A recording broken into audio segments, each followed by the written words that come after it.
Today on JD Cars, we're going to be removing the radiator fan in preparation to replace the radiator.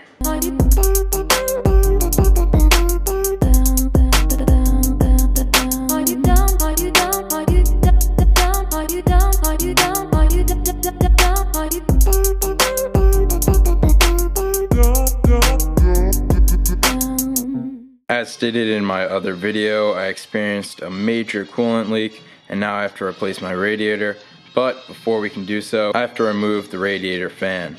This repair is not terribly complicated, and although it doesn't require it, I have put the car up on jack stands for ease of showing you guys underneath the car to better illustrate the repair process. We'll be working our way from top to bottom. We'll begin by removing the two T20 screws on either side of the intake snorkel.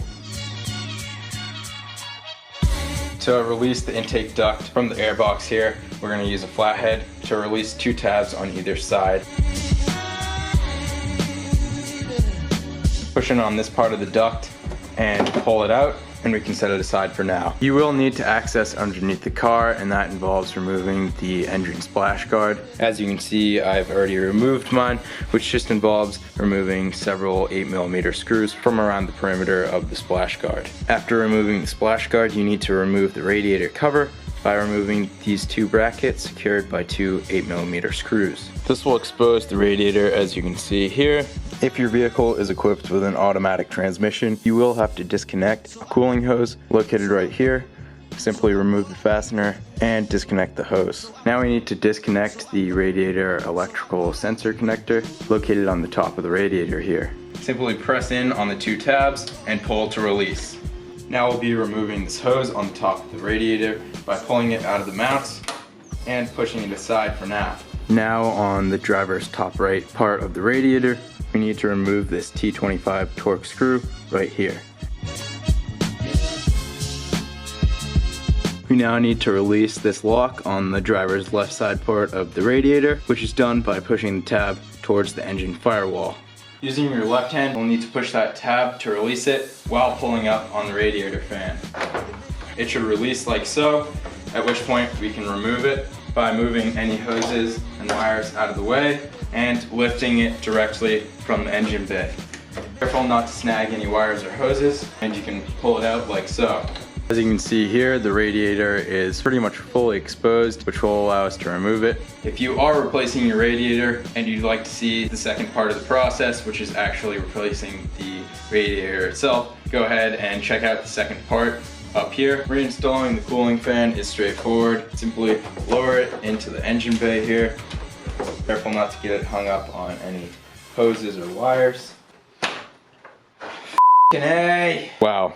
Don't you love plastic fittings? Yeah, so that just broke right in the middle of my repair. This has been really frustrating. Luckily, Napa Auto Parts locally has an identical hose, so hopefully I'm gonna be able to go pick that up now and we'll get this done. Alrighty, I'm back. I got the Napa Auto Parts version of the part. It's identical, and a slight benefit to this breaking is I now have new O-rings, which I won't have to replace and purchase separately. Still a huge inconvenience that I had to go spend $40 on a part just because a tiny plastic piece broke, and now I have to replace the entire hose. But we got it, and we're moving on now. Okay, second time around here, and I'm gonna stress this a lot. Be very careful of all the hoses and wires, especially the small plastic connections like the one I broke right here. Before you can install the new radiator, we have to remove these plastic tabs from the old one because we'll be reusing them. Then simply reinstall them on the new radiator like so.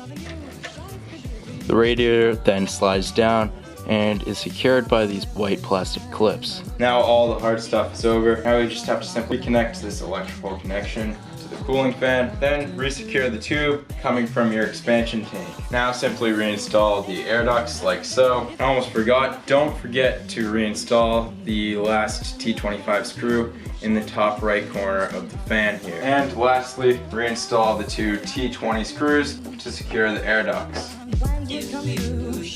Hope you guys found this video helpful. Please leave a like below and subscribe if you've yet to do so. Thanks guys, I'll see you next time on JD Cars.